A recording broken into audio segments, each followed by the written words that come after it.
Hello guys, അപ്പൊ നമ്മള് ഏതറിന്റെ ഷോറൂമിന് review എടുക്കാനായിട്ട് നിൽക്കുക.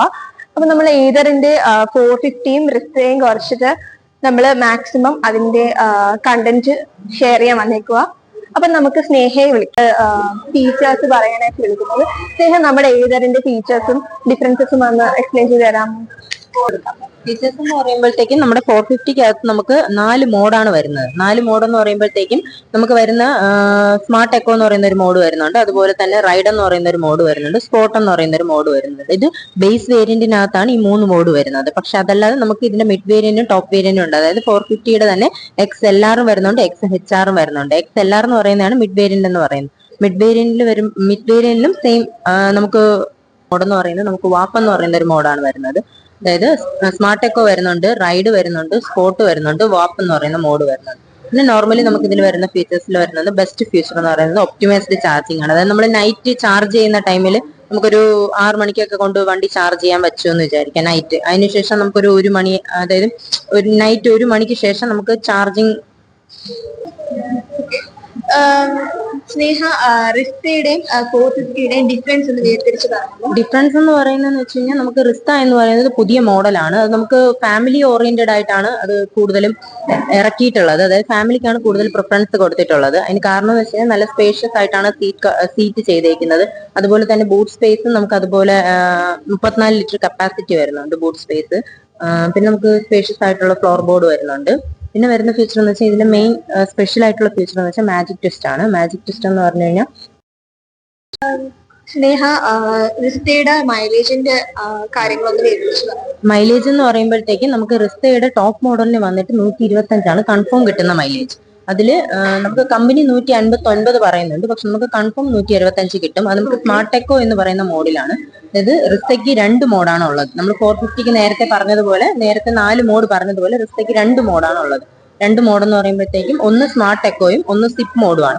സ്മാർട്ട് എക്കോയിലാണ് നമുക്ക് ഈ 125 കൺഫേം കിട്ടുന്നത്. പക്ഷെ നമ്മൾ സിപ്പ് മോഡിലോട്ട് പോകുമ്പോഴത്തേക്കും 105 മാത്രമാണ് കിട്ടുന്നത്.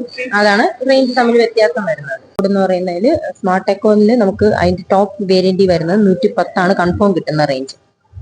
അതുപോലെ തന്നെ നമ്മളത് റൈഡിംഗ് മോഡിലോട്ട് വരുമ്പോഴത്തേക്കും 19 അതുപോലെ നമ്മൾ സ്പോർട്ട് മോഡിലോട്ട് പോകുമ്പോഴത്തേക്കും 85 ഒരു റേഞ്ച്, ഒരു ഇതിലോട്ടൊക്കെ ആയിരിക്കും വരുന്നത്. അത് നമുക്ക് മോഡ് ചേഞ്ച് ചെയ്യുന്നതിനനുസരിച്ച് റൈഡ് സ്പോട്ട് മോഡിലോട്ടൊക്കെ പോകുമ്പോഴത്തേക്കും നമുക്ക് സ്പീഡ് കൂടുതലായിരിക്കും, പക്ഷെ കിലോമീറ്റർ കുറയും, റേഞ്ച് കുറയും. അതാണ് വ്യത്യാസം. നോട്ടിക്കകത്ത് തന്നെ 3 വേരിയന്റ് ഉണ്ട്. അതായത് ബേസ് വേരിയന്റ് ഉണ്ട്, മിഡ് വേരിയന്റ് ഉണ്ട്, ടോപ്പ് വേരിയന്റ് ഉണ്ട്. ബേസ് വേരിയന്റിൽ നമുക്ക് വരുന്നതെന്ന് വെച്ച് കഴിഞ്ഞാൽ 159 വരുന്നത്, 1,59,000 സംതിങ് ആണ് വരുന്നത്. അത് നമ്മൾ മിഡ് വേരിയന്റിലോട്ട് പോകുമ്പോൾ 1,75,000 സംതിങ് വരുന്നത്. ടോപ്പ് വേരിയന്റിലോട്ട് പോകുമ്പോൾ 1,93,000 സംതിങ് ആണ്.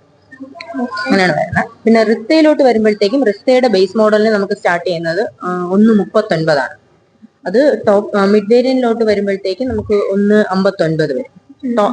റിസ്റ്റയുടെ ടോപ്പ് വേരിയന്റിൽ നമുക്ക് 185 ആണ് പ്രൈസ് വ്യത്യാസം വരുന്നത്. പ്രൈസ് വ്യത്യാസം എന്ന് വെച്ച് കഴിഞ്ഞാൽ നമുക്ക് ബാറ്ററി പാക്കിൽ വ്യത്യാസം വരുന്നുണ്ട്. ബേസ് മോഡലിനും മിഡ് വേരിയന്റിനും 2.9 ആണ് ബാറ്ററി വോൾട്ട് വരുന്നത്. ബാറ്ററി വോൾട്ടില് നമുക്ക് ബാറ്ററി വോൾട്ട് റിലേറ്റ് ചെയ്താണ് നമുക്ക് ചാർജിങ് ടൈം. അതായത് ബേസ് വേരിയന്റ് ടോപ്പ് വേരിയന്റ് നമുക്ക് ഒരു 8.5 മണിക്കൂർ 6.5 മണിക്കൂർ കൊണ്ട് ചാർജിങ് കയറുന്ന ടൈമിൽ നമുക്ക് അതിന്റെ ടോപ്പ് വേരിയന്റ് 5.5 മണിക്കൂർ 4.5 മണിക്കൂർ കൊണ്ട് ഫുൾ ചാർജ് ആവും. ആണ് തമ്മിലുള്ള വ്യത്യാസം. ടോപ്പ് വേരിയന്റ് വരുമ്പോഴത്തേക്ക് 3.7 ആണ് ബാറ്ററി കപ്പാസിറ്റി വരുന്നത്. Thank you. ഫീച്ചേഴ്സ് വരുന്നതിനൊന്ന് എക്സ്പ്ലെയിൻ ചെയ്യാമോ? ഞാൻ നോർമലി കാണിച്ചു തരാം. അതായത് നമുക്ക് ഡിസ്പ്ലേയിൽ ഈ കാണുന്നതാണ് നമുക്ക് zip mode, smart eco mode. ഇതാണ് നമുക്ക് മോഡ് ചേഞ്ച് ചെയ്യുന്ന സ്വിച്ച് എന്ന് പറയുന്നത്. അതിൽ നമ്മൾ സ്മാർട്ട് എക്കോ മോഡിൽ നമുക്കിപ്പോ 83% ആണ് ചാർജ് കാണിക്കുന്നത്. 83% ആയതുകൊണ്ടാണ് ഇവിടെ 101 കാണിക്കുന്നത്. നോർമലി ഇവിടെ 100% ചാർജ് ആണെങ്കിൽ 125 കൺഫേം കാണിക്കും. ഇതാണ് ഞാൻ പറഞ്ഞത്. സ്മാർട്ട് എക്കോ മോഡിൽ നമുക്ക് 125 കൺഫേം കിട്ടുന്ന റേഞ്ച് ആണ്. ഇതിന്റെ ടോപ്പ് വേരിയന്റ് ആണ്. അതിൽ 125 കിട്ടുന്നത്. അത് സിപ്പ് മോഡിലോട്ട് വരുമ്പോഴത്തേക്കും നമുക്ക് 83% ആയതുകൊണ്ടാണ് 85 കിലോമീറ്റർ കാണിക്കുന്നത്. അല്ലെങ്കിൽ നമുക്ക് ഇവിടെ 105 ആയിരിക്കും കാണിക്കുന്നത്. നോർമലി വ്യത്യാസം വരുന്നത്. പിന്നെ നമുക്കിത് ടച്ചബിൾ അല്ല. ഡിസ്പ്ലേ 7 ഇഞ്ച് ഡിസ്പ്ലേ ആണ്, പക്ഷെ ടച്ചബിൾ അല്ല. നമുക്ക് പിന്നെ ജോയിസ്റ്റിക് മോഡാണ് ഫുള്ള് വർക്ക് ചെയ്യുന്നത്. അതായത് ലൊക്കേഷനും കാര്യങ്ങളും ഒക്കെ നമുക്ക് ഗൂഗിൾ മാപ്പിന്റെ ലൈവ് ലൊക്കേഷനും കാര്യങ്ങളും ഒക്കെ നമുക്ക് ഇതിൽ അറിയാൻ പറ്റും. അതുപോലെ തന്നെ ജോയിസ്റ്റിക് മോഡിലാണ് ഫുള്ള് ഇത് വർക്ക് ചെയ്യുന്നത്. ഡിവൈസസ് നമ്മൾ എന്തൊക്കെ ഡിവൈസ് ഏതൊരു ആപ്പ് ത്രൂ നമ്മൾ ബ്ലൂടൂത്തിൽ എന്തൊക്കെ ഡിവൈസ് കണക്ട് ചെയ്തിട്ടുണ്ട്, ഈവൻ ഹെഡ്സെറ്റ് അടക്കം കണക്ട് ചെയ്തിട്ടുള്ള കാര്യങ്ങളൊക്കെ നമുക്ക് ഇതിലാണ് അറിയാൻ പറ്റുന്നത്. പിന്നെ വരുന്നത് നമ്മുടെ ഡോക്യുമെന്റ്സ് കാര്യങ്ങളാണ്. അതായത് വണ്ടിയുടെ ഡോക്യുമെന്റ്സ് കാര്യങ്ങളൊക്കെ നമുക്ക് കയ്യിൽ കൊണ്ടു നടക്കാൻ പറ്റിയില്ല എങ്കിൽ അത് നമുക്ക് വണ്ടിയിൽ സ്റ്റോറേജ് ചെയ്യാം. പിന്നെ വരുന്നത് വെച്ചാൽ സെറ്റിംഗ്സിനകത്താണ് ഫുൾ കാര്യങ്ങൾ വരുന്നത്. ഇതെല്ലാം പ്രോ പാക്കിനകത്താണ് വരുന്നത്. ഈ പ്രോ പാക്കിനകത്ത് എന്ന് പറയുമ്പോഴത്തേക്കും ഫസ്റ്റ് ബ്ലൂടൂത്ത് എപ്പോഴും ഓൺ ആയിരിക്കുക, എന്നാലും ഏതൊക്കെ ഡിവൈസ് കണക്റ്റഡ് ആയിട്ടുണ്ട് എന്നുള്ളത് നമുക്ക് കൺഫേം മനസ്സിലാകത്തുള്ളൂ. പിന്നെ വരുന്ന ബ്രൈറ്റ്നസ് നമുക്ക് വേണമെങ്കിൽ അഡ്ജസ്റ്റ് ചെയ്യാം. അതായത് ബ്രൈറ്റ്നസ് കൂട്ടുക കുറയ്ക്കുക. നമ്മൾ ഫീച്ചർ മാജിക് ടെസ്റ്റ് എന്ന് പറയുന്നത്, അതായത് നമ്മൾ ആക്സിലേറ്റർ ഓപ്പോസിറ്റ് ഡയറക്ഷനിലോട്ട് കൊടുക്കുമ്പോൾ നമുക്ക് ബ്രേക്ക് അപ്ലൈ ആവുന്നതാണ്. അത് സ്ലോ ബ്രേക്കിംഗ് ആണ് അപ്ലൈ ആവുന്നത്. അത് ചെയ്യുന്ന സമയത്ത് നമുക്ക് ഈ കോസ്റ്റിംഗ് റീജിയൻ ഓൺ ആയി കിടക്കുവാണെങ്കിൽ നമ്മുടെ വണ്ടിയിലോട്ട് ഒരു മോട്ടറിലോട്ട് ഒരു കറണ്ട് ജനറേറ്റ് ചെയ്ത് നമ്മുടെ ബാറ്ററിക്ക് കുറച്ചും കൂടെ സ്റ്റെബിലിറ്റി, നമ്മുടെ ബാറ്ററി ലൈഫ് കുറച്ചും കൂടെ സ്റ്റേബിൾ ആവുന്ന ഒരു പ്രോസസ് നടക്കുന്നത് കോസ്റ്റിംഗ് റീജിയൻ എന്ന ഓപ്ഷനിലാണ്. പിന്നെ ഓട്ടോ ഹോൾഡ് എന്ന് പറയുന്നത് നമുക്ക് തേരിയിലൊക്കെ വണ്ടി, അതായത് ഈവൻ ഈ സ്ലോപ്പിൽ തന്നെ തേരിയിലൊക്കെ വണ്ടി കൊണ്ടുവന്ന് ഹോൾഡ് ചെയ്ത് നിർത്തുമ്പോഴത്തേക്കും നമ്മൾ ബ്രേക്ക് അപ്ലൈ ചെയ്തിട്ട് ഹാൻഡ് ഫ്രീ ആയിട്ട് നമുക്ക് വണ്ടി ഹോൾഡ് ചെയ്ത് നിർത്താൻ പറ്റും. ഓട്ടോ ഹോൾഡ് ഓപ്ഷൻ എപ്പോഴും ഓൺ ആയിരിക്കണം. പിന്നെ സ്കിഡ് കൺട്രോൾ ആണ് ഞാൻ നേരത്തെ പറഞ്ഞതുപോലെ ചരലിലൊന്നും ചറുകാതെ വണ്ടി നമ്മൾ പ്രൊട്ടക്ട് ചെയ്യുന്ന ആ ഒരു മെത്തേഡ് വരുന്നത് സ്കിഡ് കൺട്രോളിലാണ്. പിന്നെ ഓട്ടോ ഇൻഡിക്കേറ്റർ, അതായത് നമ്മൾ വണ്ടിയുടെ ഇൻഡിക്കേറ്റർ നമ്മൾ ഒരു ടേൺ കഴിയുമ്പോഴത്തേക്കും നമ്മളത് ഓഫ് ചെയ്യാൻ മറന്നുവെങ്കിൽ നോർമലി കട്ട് ഓഫ് ആവും ഇത്ര ടൈമിനകത്ത്.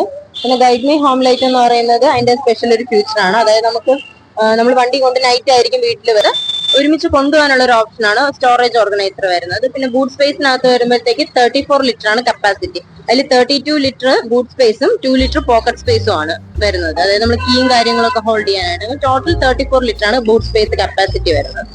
നമുക്ക് നോർമലി 56 ലിറ്റർ കപ്പാസിറ്റി ഉണ്ട്. അതിന് നമുക്ക് അഡീഷണൽ ഒരു സാധനം ഇവിടെ ആഡ് ചെയ്യണം. അതെന്ന് പറഞ്ഞാൽ ഈ ഫ്രങ്ക് ആണ്. ഈ സെയിം സാധനം തന്നെയാണ് ഫ്രങ്ക്. ഇതിന് 22 ലിറ്റർ ആണ് കപ്പാസിറ്റി. അപ്പം ഏതറിന്റെ ഈ സ്കൂട്ടറിന്റെ എല്ലാ ഡീറ്റെയിൽസും നമ്മൾ കവർ അപ്പ് ചെയ്തിട്ടുണ്ട്. അപ്പം നമുക്ക് ഇതൊന്ന് വൈൻഡ് അപ്പ്